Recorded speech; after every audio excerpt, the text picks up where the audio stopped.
Mau tanya juga mengenai ini kan yang dipermasalahkan adalah pidato Susilo Bambang Yudhoyono yang disampaikan 2 hari sebelum aksi 4 November. Saya mau membaca dampaknya khususnya dari teman-teman dari HMI. Melihat dong pidato Pak SBY 2 hari sebelumnya, apa sih sebenarnya dampaknya khususnya pada sebelum melakukan aksi 4 November? Pertama begini, sangat subjektif kalau dianggap demo tanggal 4 November kemarin itu ditunggangin oleh kepentingan dan kelompok tertentu. Tidak mungkin ada organisasi politik dan organisasi massa, ormas manapun yang mampu mengerahkan massa yang sebegitu banyak. Polisian memprediksi sekitar 50.000. Bahkan dari Gerakan Nasional Pembela Fatwa MUI itu prediksi hanya sekitar 500.000. Faktanya lebih dari itu gitu ya. Jadi dan tidak ada implikasi dari pidato Pak SBY dengan aksi damai itu. Insiden-insiden di akhir itu juga tidak ada hubungannya sama sekali. Jadi sangat tidak mungkin, apalagi kita yang ada di situ, para ulama, mahasiswa, itu terprovokasi dengan kata-kata Pak SBY itu sangat tidak mungkin. Oke, jadi Anda tidak merasa bahwa ini seakan mengkonfirmasi bahwa ya boleh saja melakukan aksi ini sampai kapanpun hingga tuntutan dikabulkan begitu? Ya saya kira sah-sah saja. Sebagai warga negara, sebagai masyarakat kita punya hak untuk menyampaikan aspirasi, untuk menyampaikan pendapat, menyampaikan pandangan, kritik terhadap perjalanan pemerintahan. Saya kira semua orang punya hak untuk itu. Oke, jadi Anda tidak sejalan dengan apa opini dari Forum Silaturahmi yang kali ini diwakilkan oleh Mas Adel ya? Sangat tidak sejalan karena mereka terlalu subjektif melihat pidato Pak SBY dan terlalu menduga-duga. Dan mereka belum ada fakta-fakta yang mengatakan bahwa benar aksi ini ditunggangin oleh kepentingan kelompok tertentu. Oke, nah pertanyaan tadi yang saya mau tanyakan juga, Pak SBY pada saat memberikannya, kalau saya boleh menduga sebagai pribadi begitu. Betul tidak? Atau sebagai ketua umum atau sedikit dari beberapa bagian ini? Saya sependapat betul dengan teman kita dari HMI. Nggak ada hubungannya substansi itu tentang tunggang-menunggangi gitu. Jadi terlalu besar, terlalu jauh lah kalau ini dirasakan menjadi macam-macam jadi peristiwa hukum. Sekarang kalau ditanyakan apakah Pak SBY sebagai apa gitu. Karena selalu dikait-kaitkan. Fakta bahwa Pak SBY adalah Presiden RI ke-6 itu fakta. Yang menurut undang-undang juga sebutannya begitu. Tapi secara fakta juga dia tidak presiden lagi. Betul. Tapi yang pasti dia adalah Ketua Umum Partai Demokrat. Nah pada waktu kami menyiapkan press statement-nya itu atau statement-nya itu, tentulah sebagai Ketua Umum. Yang juga sebagai Ketua Umum Partai berhak juga untuk menyampaikan sesuatu agar baik.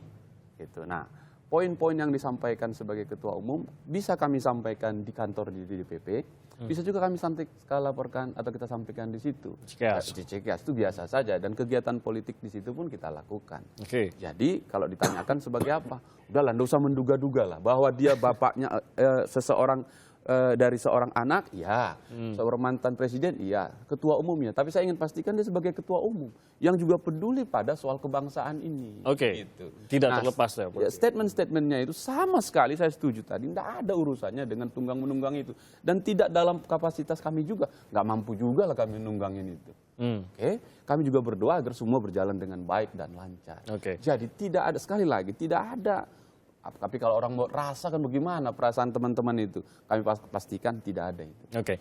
Membaca dari apa yang dijelaskan tadi, bagaimana? Baik, bahwa memang ada konfirmasi, gimana pun juga ketua umum itu memang menempel pada SBY, walaupun dia menyampaikannya di Cikeas. Ya, ini lagi-lagi persoalan subjektif ya.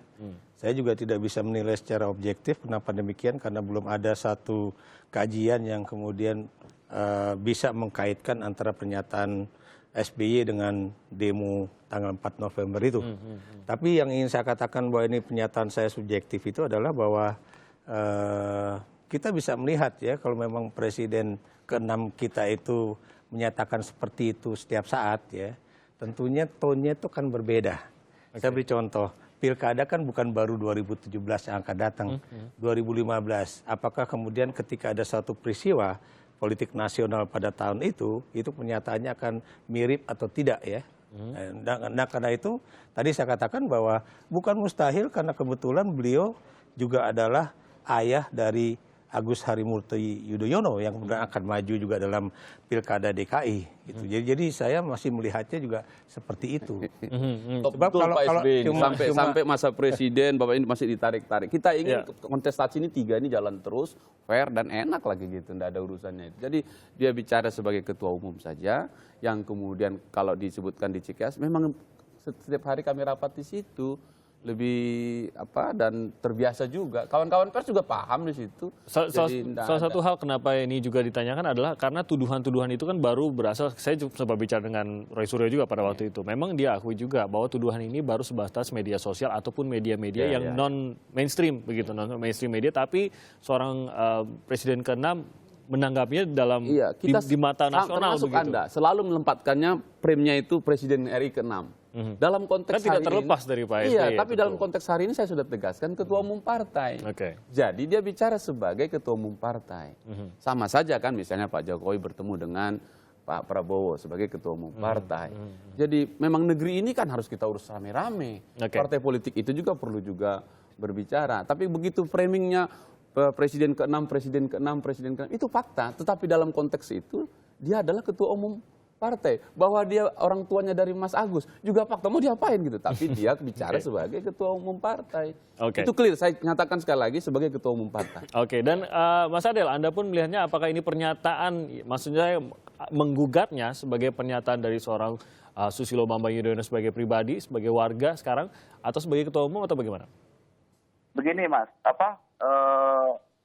kami kan melaporkan tentang dugaan melanggar pidana 160 KUHP. Nah, di pasal 160 KUHP itu ada hubungan atau tidak. Jadi setelah SBY pidato, ada kerusuhan atau tidak itu nggak dibahas di pasal 160 KUHP itu. Jadi ada hubungan atau tidak kerusuhan yang terjadi dengan pidato SBY itu tidak dibahas dalam 160 KUHP. 160 KUHP itu menyatakan barang siapa di muka umum dengan lisan atau dengan tulisan menghasut supaya melakukan perbuatan yang dapat dihukum, melawan pada kekuasaan umum dengan kekerasan, atau supaya jangan mau menurut peraturan perundang-undangan atau perintah dan selanjutnya. Jadi nggak ada sangkut pautnya. Nah, kami melihat di situ kalimat-kalimat SBY yang sampai lebaran kuda akan ada demo terus jangan sampai terbakar dan lain sebagainya. Itu sudah masuk dalam delik 160 menurut kami. Iya, baper namanya itu Mas, kejauhan. Jadi nggak ada sangkut pautnya dengan itu. Dan ini deliknya umum memang. Harusnya polisi tanpa laporan pun harusnya segera mengusut pidato itu. Oke, jadi hari ini akan data-data yang kami melengkapi laporan ya? Data yang kami masukkan itu harusnya memang menjadi petunjuk untuk penegak hukum, terutama Mabes Polri, untuk menelusuri ada atau tidaknya unsur pidana dalam pidato SBY itu. Baik, tentu saja kita serahkan ke pihak polisian dan hukum nanti akan lebih menjelaskan. Setuju Pak Adel ya? Ya, setuju. Baik, terima kasih Mas Adel Setiawan dari Forum Silaturahmi Alumni HMI Lintas Generasi. Bang Hinca, terima kasih banyak. Terima kasih. Terima kasih banyak. Bang Hinca, terima kasih banyak.